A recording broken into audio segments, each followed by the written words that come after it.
Ngatulang pengendali umat. Om Swastiastu. Kami dari mahasiswi Setia Satya Dharma Singaraja. Sebelum masuk ke materi pokok pembahasan, izinkan kami untuk memperkenalkan terlebih dahulu. Perkenalkan, nama saya Nilo Yuni Nilam. dan saya Kadek Mega Suarlina. Di sini kami akan membahas tentang desain produk dan jasa. Yang pertama adalah apa yang dimaksud dengan desain barang dan jasa. Yang kedua, apa saja aktivitas-aktivitas dalam mendesain produk dan jasa.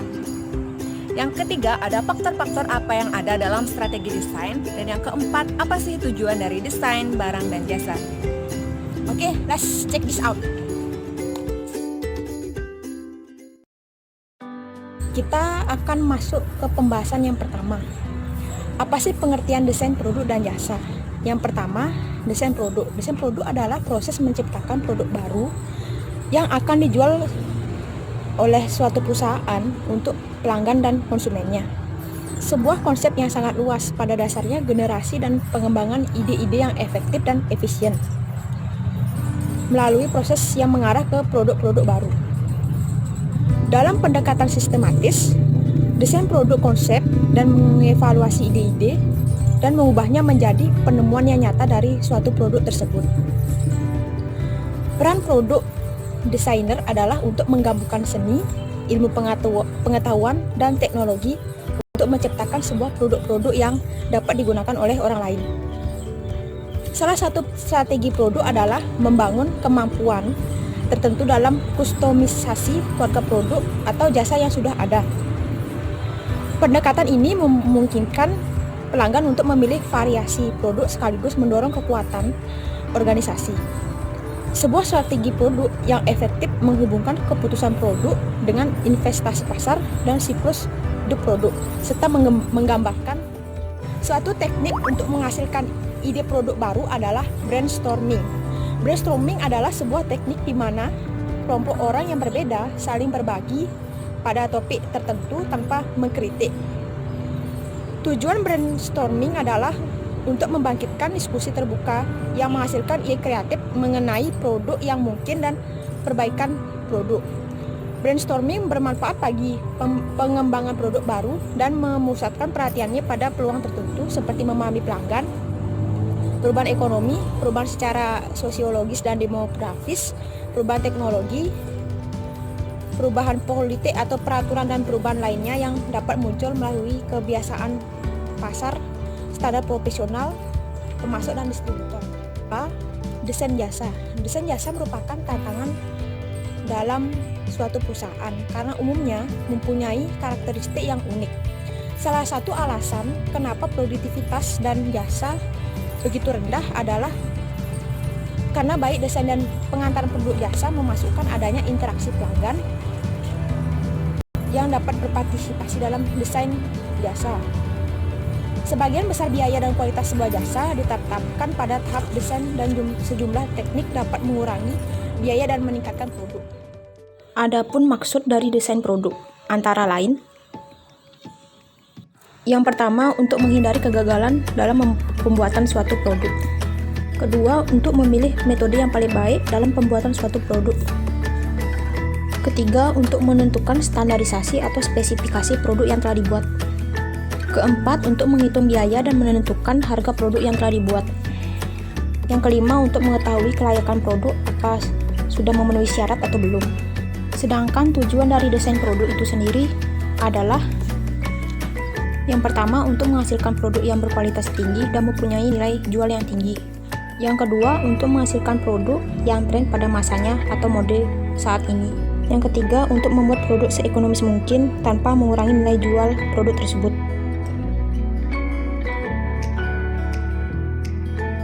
Yang kedua, apa aja sih aktivitas-aktivitas mendesain produk dan jasa? Yaitu sebagai berikut. Yang pertama, menafsirkan keinginan dan kebutuhan konsumen ke dalam syarat-syarat produk dan jasa. Dalam pembuatan produk atau jasa yang berdasarkan keinginan dan kebutuhan konsumen, yang akan menjamin produk dan jasa tersebut akan menarik perhatian konsumen saat dipasarkan. Yang kedua, memperbaiki kembali produk dan jasa yang telah ada. Desain produk atau jasa tidak hanya mengolah produk dan jasa baru, tetapi juga membuat dan mengatur kembali produk dan jasa yang telah ada. Tiga, mengembangkan produk dan layanan baru. Produk dan jasa baru akan dikembangkan dengan desain yang telah dibuat sebelumnya. Yang keempat, merumuskan sasaran mutu. Menargetkan mutu produk dan jasa yang akan dipasarkan agar memiliki kualitas yang diterima oleh konsumen. Sasaran mutu adalah target dari masing-masing bagian yang ingin dicapai dalam jangka waktu tertentu. Yang kelima, merumuskan target biaya. Biaya untuk membuat produk dan jasa sering mempengaruhi harga produk dan jasa yang akan ditawarkan kepada konsumen.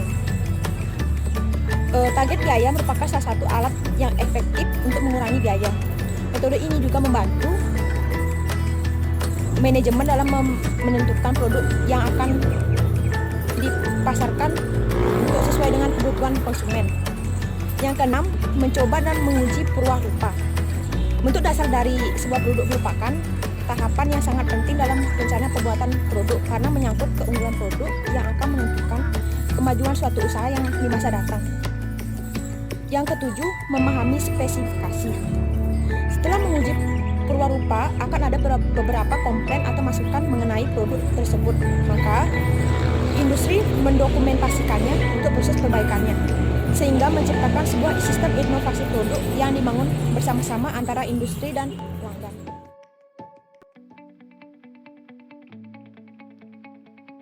Di sini saya akan menjelaskan materi tentang faktor-faktor utama dalam strategi desain. Yang pertama, ada biaya. Biaya atau sering disebut sebagai modal diperlukan untuk membuat strategi desain. Tanpa adanya biaya yang cukup, maka strategi desain yang harus dilakukan akan lebih sulit dan tidak menjamin tingkat keberhasilannya. Tetapi, dalam strategi desain, biaya yang dikeluarkan rendah, produk yang dihasilkan tetap harus menarik dan berguna bagi konsumen. Yang kedua, ada mutu. Mutu yang dimaksud yaitu kemampuan yang dimiliki suatu produk untuk memuaskan kebutuhan atau tuntutan pelanggan. Mutu yang dimiliki suatu produk harus menarik dan berguna bagi konsumen. Yang ketiga, ada time to market. Lama waktu yang dibutuhkan dalam proses pengembangan produk dan ide produk sampai ke produk jadi. Ini adalah merupakan komponen yang sangat penting bagi produsen, karena dengan adanya konsumen, hasil produksinya akan terus ada dan digunakan, dan bisnisnya akan terus berjalan dengan lancar. Yang kelima, ada keunggulan kompetitif. Keunggulan kompetitif adalah kemampuan perusahaan untuk memformulasi strategi pencapaian peluang profit melalui maksimasi penerimaan dari investasi yang dilakukan.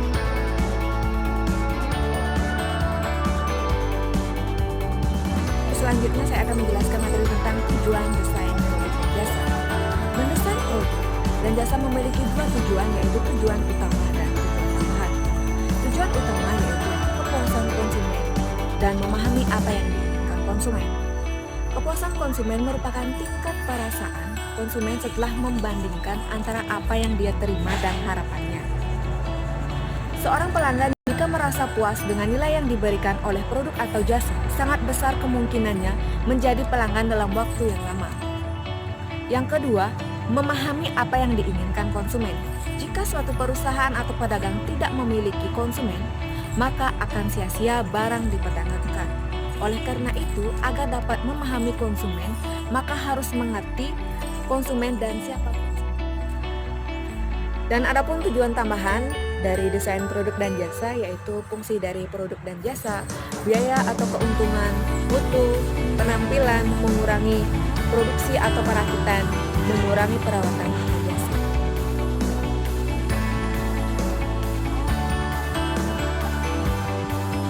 Faktor-faktor yang mempengaruhi perilaku konsumen, para tenaga pemasaran mengidentifikasi ada 4 faktor yang mempengaruhi perilaku konsumen. Yang pertama, ada pengaruh psikologis. Di dalam pengaruh psikologis itu ada motivasi dan persepsi. Yang kedua, ada pengaruh pribadi, ada situasi ekonomi dan gaya hidup. Yang ketiga, ada pengaruh sosial, ada grup dan juga ada keluarga. Yang keempat, ada pengaruh budaya, ada subkulturer, kelas sosial.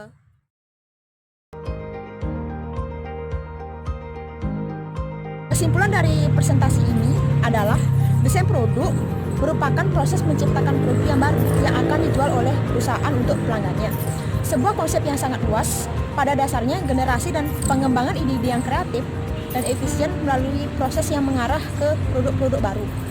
Rancangan produk adalah proses menciptakan ide produk dan menindaklanjuti sampai produk diperkenalkan di pasar. Selain itu, perusahaan harus memiliki strategi cadangan apabila produk gagal dalam pemasaran. Desain jasa merupakan tantangan karena umumnya mempunyai karakteristik yang unik. Satu alasan kenapa produktivitas dalam jasa begitu rendah adalah karena baik desain dan pengantaran produk jasa memasukkan adanya interaksi pelanggan. Jasa yang tidak dinikmati hari ini tidak dapat disimpan sebagai persediaan dan ditambahkan pada jasa yang dinikmati besok. Dalam jasa pelayanan yang diberikan merupakan. Sekian dari kelompok kami. Apabila ada salah kata, mohon dimaafkan. Akhir kata, kami aturkan Parma Santi. Om Santi Santi Santi.